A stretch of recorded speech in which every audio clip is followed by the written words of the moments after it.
Hello guys, welcome to Indian affairs. I hope कि आपका आज का दिन शानदार हो और लाइफ में आपके जो भी गोल्स और टारगेट्स हैं आप उनको सक्सेसफुली अचीव करें।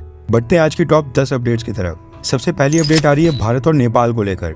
अभी कुछ ही दिन पहले सिंगापुर और उसके बाद हांगकांग ने भारत की 2 मसाला कंपनीज MDH और एवरेस्ट मसाला कंपनी को बैन कर दिया था और कहा था कि इन दोनों कंपनीज के मसालों में इथिलीन ऑक्साइड, जो कि एक तरह का पेस्टिसाइड होता है, उसकी मात्रा ज्यादा पाई गई है, जिसके कारण ह्यूमन बॉडी में कैंसर सेल्स पैदा हो सकते हैं। अब सिंगापुर और हांगकांग के बाद नेपाल की सरकार ने भी भारत की इन दोनों मसाला कंपनीज के ऊपर अपने देश में बैन लगा दिया है। नेपाल की सरकार के department of food technology and quality control ने पिछले कल घोषणा करते हुए कहा कि MDH और एवरेस्ट कंपनी के मसालों में केमिकल्स की काफी सारी खबरें आई हैं, जिसके चलते वो अपने देश में इन दोनों कंपनीज के मसालों के इंपोर्ट के ऊपर भी पूरी तरह से बैन लगा रहे हैं। साथ में नेपाल की मार्केट में जो इस समय इन दोनों कंपनीज के मसाले स्टॉक में हैं, उनकी सेल के ऊपर भी पूरी तरह से रोक लगा दी गई है।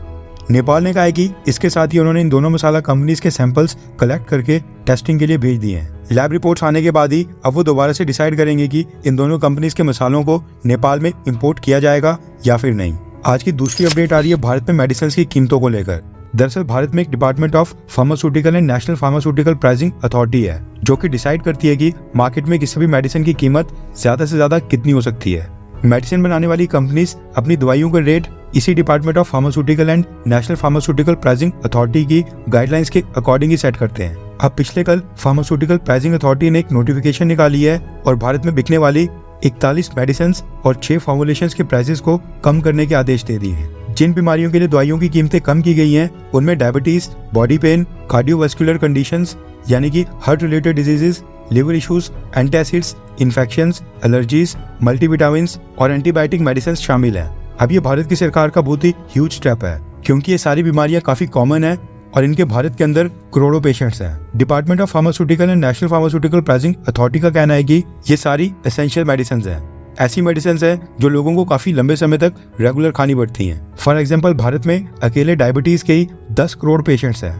करोड़ों पेशेंट्स ऐसे होते हैं जो इतनी महंगी मेडिसिन अफोर्ड ही नहीं कर पाते हैं, इसलिए उन्होंने 41 एसेंशियल मेडिसिन की कीमतों को कम करने का फैसला किया है। जल्दी ये सारी मेडिसिन मार्केट में नए रेट के ऊपर भी उपलब्ध हो जाएंगी। आज की थर्ड अपडेट आ रही है खालिस्तान की मांग करने वाले अमृतपाल सिंह को लेकर। पिछले साल 23 अप्रैल को NIA ने नेशनल सिक्योरिटी एक्ट लगाकर अमृतपाल सिंह को अरेस्ट किया था और वो तब से ही असम की डिब्रूगढ़ सेंट्रल जेल में बंद है। 5 दिन पहले हमने आपको बताया था कि अमृतपाल सिंह ने डिब्रूगढ़ जेल से ही लोकसभा इलेक्शंस के लिए अपना नॉमिनेशन फाइल किया है और वो पंजाब की खडूर साहिब सीट से लोकसभा इलेक्शंस लड़ रहा है, जहां पर वोटिंग 1 जून को होगी, यानी कि लास्ट फेज में। इसको लेकर अब खबर आ रही है कि कमीशन ऑफ इंडिया ने अमृतपाल सिंह का नॉमिनेशन एक्सेप्ट कर लिया है और वो इंडिपेंडेंट कैंडिडेट के तौर पर लोकसभा इलेक्शंस लड़ेगा। इससे पहले ये कयास लगाए जा रहे थे कि अमृतपाल सिंह के ऊपर क्योंकि नेशनल सिक्योरिटी एक्ट के तहत कार्रवाई हो रही है, वो जेल में बंद है और क्योंकि वो काफी सारी देशद्रोही एक्टिविटीज में शामिल था, इसलिए इलेक्शन कमीशन अमृतपाल सिंह के नॉमिनेशन को रिजेक्ट कर सकता है। लेकिन ऐसा नहीं हुआ और इलेक्शन कमीशन ने अमृतपाल सिंह का नॉमिनेशन एक्सेप्ट कर लिया है। लोकसभा इलेक्शंस के रिजल्ट तो खैर 4 जून को आने हैं, लेकिन ये बहुत ही इंटरेस्टिंग हो क्योंकि रिजल्ट के दिन साफ हो जाएगा कि पंजाब की जनता अमृतपाल सिंह को कितना सपोर्ट करती है। वैसे आपको क्या लगता है कि क्या अमृतपाल सिंह ये इलेक्शंस जीत पाएगा, हाँ या फिर ना? या फिर आपका क्या ओपिनियन है कि क्या इलेक्शन कमीशन ऑफ इंडिया ने अमृतपाल सिंह का नॉमिनेशन अप्रूव करके सही किया या फिर गलत? नीचे कमेंट करके अपनी राय जरूर बताएं। आज की फोर्थ अपडेट आ रही है हेल्थ से रिलेटेड। दरअसल डेनमार्क से एक स्टडी सामने निकल कर आ रही है, जिसमें पता चला है कि हार्ट रिलेटेड डिजीजेस से जितने भी लोगों की जान जाती है, उनमें 3 में से 1 पेशेंट में बॉडी फैट परसेंटेज और कोलेस्ट्रॉल की मात्रा ज्यादा होती है, यानी शरीर में मोटापा होता है और हाई कोलेस्ट्रॉल की शिकायत होती है। दुनिया भर में हर साल 1 करोड़ 80 लाख लोगों की जान दिल की बीमारियों के कारण होती है, जिसका मतलब है कि उनमें से 60 लाख लोगों को मोटापा और हाई कोलेस्ट्रॉल था। इसलिए आपसे भी रिक्वेस्ट है कि अगर आपका वेट बढ़ रहा है तो प्लीज आप भी एक्सरसाइज करें, जिम जाएं और कार्डियो करें। मोटापे के कारण न सिर्फ दिल की बीमारियां होती हैं, बल्कि और भी कई सारी 100 प्रकार की बीमारियां लगती हैं, इवन कैंसर भी। एंड अगर आपके माता पिता का वेट ज्यादा है तो प्लीज उनको भी एक्सरसाइज करने के लिए मोटिवेट करें। आज की 5th अपडेट आ रही है बांग्लादेश और भारत को लेकर। दरअसल असम पुलिस ने एक टिप मिलने के बाद गुवाहाटी रेलवे स्टेशन से 2 बांग्लादेशी आतंकियों को अरेस्ट किया है। ये दोनों ही बांग्लादेशी बिना पासपोर्ट और वीजा के इलीगल तरीके से असम में रह रहे थे। भारत में बैंड अल-कायदा आतंकी संगठन का बांग्लादेशी बेस्ड एक एफिलिएट आतंकी संगठन है, जिसका नाम है अंसरुल्लाह बांग्ला टीम। ये दोनों बांग्लादेशी असम में लोगों को आतंकी संगठन में रिक्रूट करने का काम करते थे और इनके टारगेट के ऊपर असम के मुस्लिम समुदाय के लोग थे। हैरानी वाली बात यह है कि इन दोनों बांग्लादेशी नागरिकों ने भारत के फेक आधार कार्ड और फेक पैन कार्ड भी बना लिए थे। असम पुलिस अब इन दोनों की अच्छे से खातिरदारी कर रही है और ये पता लगाया जा रहा है कि इन दोनों ने असम के कितने लोगों को अभी तक रिक्रूट किया है, ये भारत की सीमा के अंदर कब एंटर हुए थे और इनको फंडिंग कहाँ से आती थी।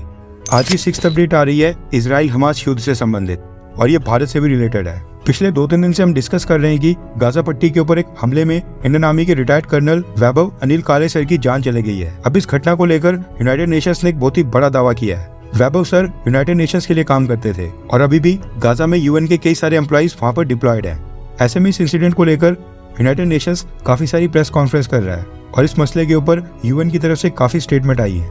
इसी कड़ी में पिछले कल यूनाइटेड नेशंस ने जानकारी दी है कि वैभव अनिल काले सर की मौत जिस फायरिंग से हुई थी वो फायर किया गया था एक टैंक से।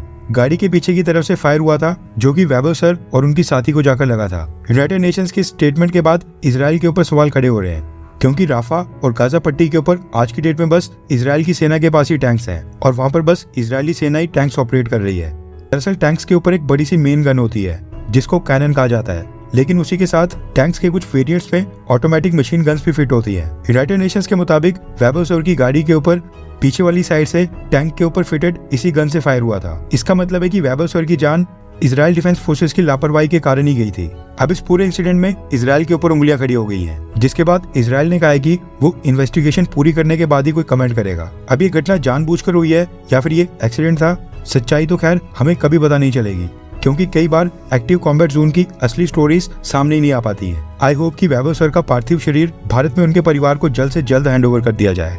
आज की 7th अपडेट आ रही है भारत के एक्सपोर्ट्स और इंपोर्ट को लेकर। दरअसल federation of India export organisations ने पिछले महीने अप्रैल 2024 का डेटा रिलीज कर दिया है, जिसमें बताया गया है कि पिछले महीने भारत के टोटल एक्सपोर्ट्स थे $64.5 बिलियन, वहीं पर भारत के टोटल इंपोर्ट्स थे $71 बिलियन।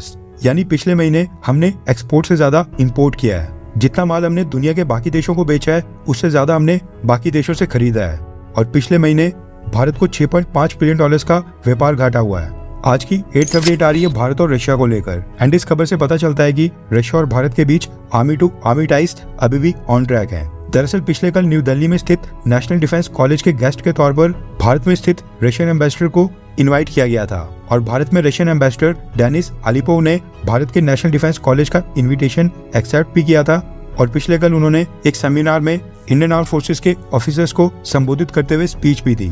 स्पीच में उन्होंने रशिया और भारत की स्ट्रेटेजिक पार्टनरशिप के बारे में, इसके साथ ही ग्लोबल डेवलपमेंट्स के ऊपर भी काफी सारी बातें बोली और साथ में एक छोटा सा क्वेश्चन एंड आंसर सेशन भी हुआ जिसमें उन्होंने इंडियन आर्म फोर्सेस के यंग ऑफिसर्स के सवालों का जवाब दिया। आज की 9th अपडेट आ रही है हिंदुस्तान एरोनॉटिक्स लिमिटेड और तेजस को लेकर।